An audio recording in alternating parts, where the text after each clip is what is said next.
Good evening.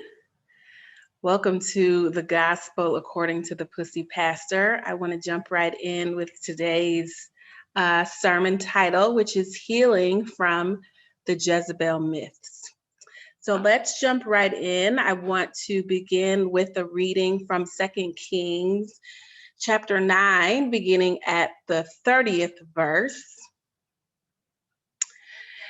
It says, when Jehu came to Jezreel, Jezebel heard of it. She painted her eyes and adorned her head and looked out of the window. He said, this is the text noting Jehu, throw her down. So they threw her down. Some of her blood splattered on the wall and on the horses, which trampled her. Then he went in and ate and drank. He said, see to that cursed woman and bury her, for she is a king's daughter. But when they went to bury her, they found no more of her than the skull and the feet and the palms of her hands. When they came back and told him, he said, this is the word of the Lord, which he spoke by his servant Elijah the Tishbite. In the territory of Jezreel, the dogs shall eat the flesh of Jezebel. The corpse of Jezebel shall be like dung on the field in the territory of Jezreel, so that no one can say, this is Jezebel. Now, this text illustrates a gruesome and horrendous death of a woman. And her assassination has been celebrated in many Christian circles, which is deeply disturbing to me. This interpretation of scripture has built and perpetuated a legacy of trauma on the bodies and souls of Black women.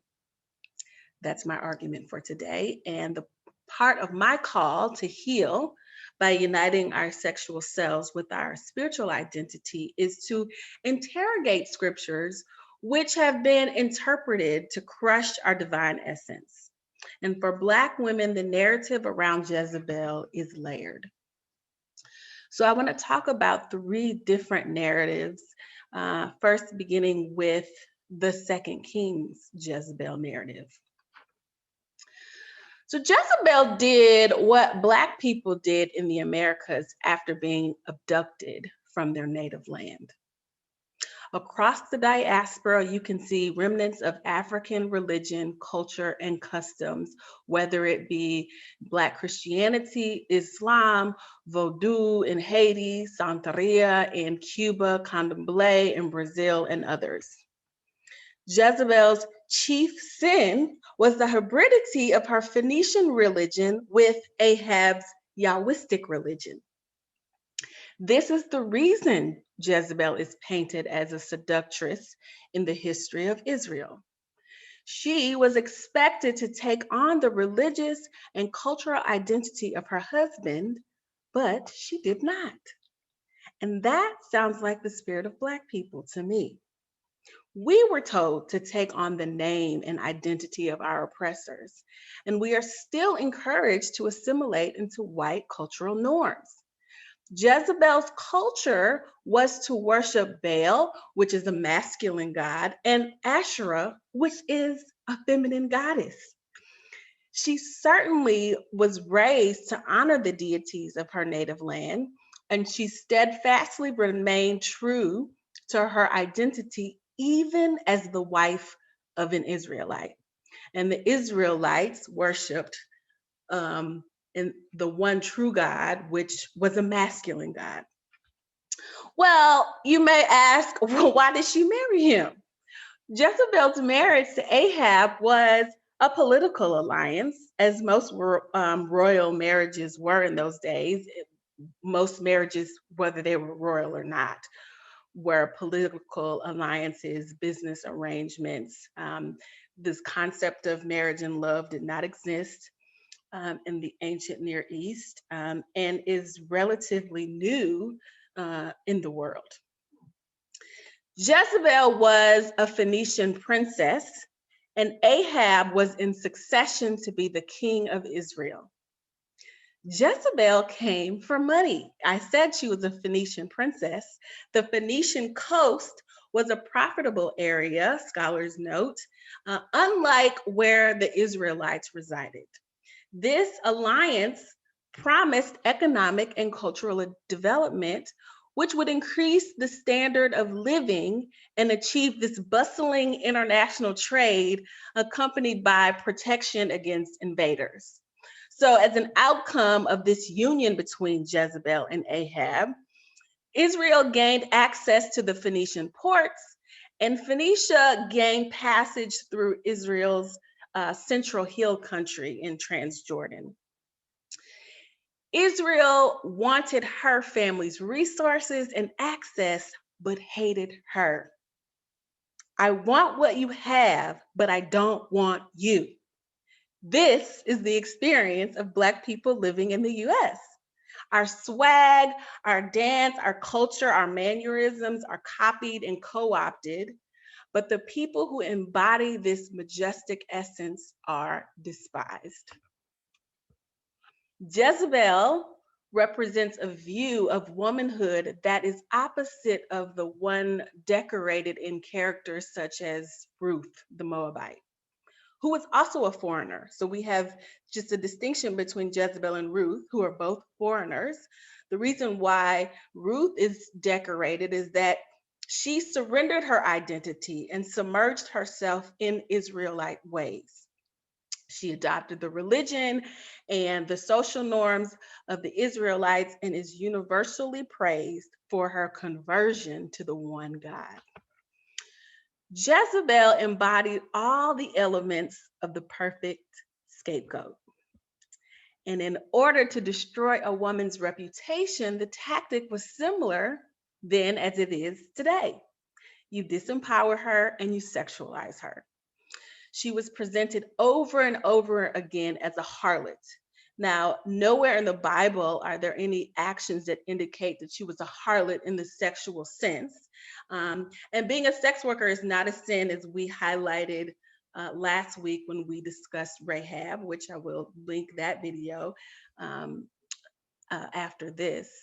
Women who have agency are most often called harlots, sluts, whores, okay? So this is kind of this narrative of Jezebel within the context of the Second Kings text. Now, the next narrative is this antebellum Jezebel. Whites appropriated Jezebel from the Bible, where she is portrayed as the evil foreign princess. And the Bible suggests that Jezebel led King Ahab astray by encouraging him to worship her God and to oppose the Lord's prophet. Jezebel meets a grisly fate when she is thrown from the window at the command of Jehu, which is the newly appointed king, and she's trampled to pieces by horses. Jezebel was one of the most prevalent images of enslaved women during the antebellum period. The ideological construct of the lascivious Jezebel legitimized white men's sexual abuse of Black women. And this myth allowed white men to perpetrate a hoax. White men could use their power to commit sexual aggressions while pretending to maintain the moral superiority that justified their slaveholding status. And shaming Black women for the violations repeatedly committed against them has led to our internalized oppression. We have been taught to see ourselves from the lens of this particular Jezebel stereotype, that we are inherently sexually immoral. And if we don't do it to ourselves, we do it to other Black women. We don't see the queen who is viciously and mercilessly tortured and killed. We side with Israel. And for the purpose of this analogy, Israel is similar to the violators which use this image as evidence that Black women could not be rape victims because they always desired sex. The image was and continues to control female sexuality while dually hypersexualizing Black womanhood. I also want to note that enslaved Blacks of all sexes and ages often wore few clothes or clothes so ragged that their legs, thighs, or chests were exposed. And conversely, whites, especially white women, wore clothing that covered most of their bodies. And this contrast between clothing reinforced the beliefs that white women were civilized, modest, and sexually pure, whereas Black women were uncivilized, immodest, and sexually abnormal.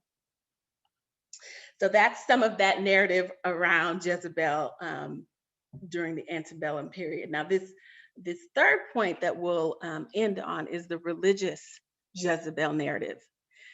The Jezebel phenomenon referred to in some Christian circles as the Jezebel spirit. Now, this is conveyed on women who don't know their place. Jezebel achieved with Ahab, her husband, a husband wife relationship, which is almost unique in the Old Testament. Jezebel made decisions independently without seeking permission from her husband and used her power, um, as defined by Martin Luther King Jr., to achieve purpose and affect change. This trait is praised in men, but of course, as a woman, it's something that should not be. Ahab now also didn't object, which is another reason Israel hated Jezebel. She made Ahab a simp. This is a label that has been floating around recently, put on men who love their women to the degree that they are unwilling to possess and dominate them. You let your woman be all God or goddess created her to be? Ah, nigga, you a simp, okay? Now, while some women are rejecting the traditional position and developing new ways of envisioning Black women's status and roles in church and society, many others continue to endorse this subordination of women. The Black church is an institution that emerged in rebellion against injustice perpetuated upon Black bodies. So, how is it then that Black women's oppression persists in Black churches that champion theological and ethical commitments to justice? The Jezebel narrative continues to estrange women from their spiritual and sexual power.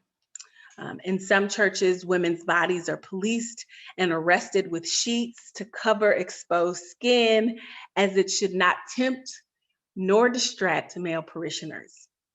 Therefore, their bodies, the bodies of women, this is cited by Ebony Marshall Terman, become a theological problem which must be crucified. Many churches make deliberate distinctions between male and female by bestowing the title of preacher solely on men. Women are then banned from speaking, let alone standing in pulpits, and it depicts the hierarchy in which men are elevated and women are under control. So we see that this sexism is a problem in Black faith communities because of the links between racism and sexism. I think religious spaces must endeavor to be conscious of these forms of oppression and see how they are interconnected and work to eradicate it. So the next time you even think about calling a Black woman a Jezebel, be clear of your intent. Are you honoring her for her power and agency, or are you perpetuating white supremacy and violence? Women like Queen Jezebel, who embrace their ethnic identity boldly and assert themselves, are worthy of their thrones. So if you desire to step to your throne of spiritual and sexual liberation, join me on the journey. Until next time, may your spirits be encouraged and your bodies pleasured. Good night.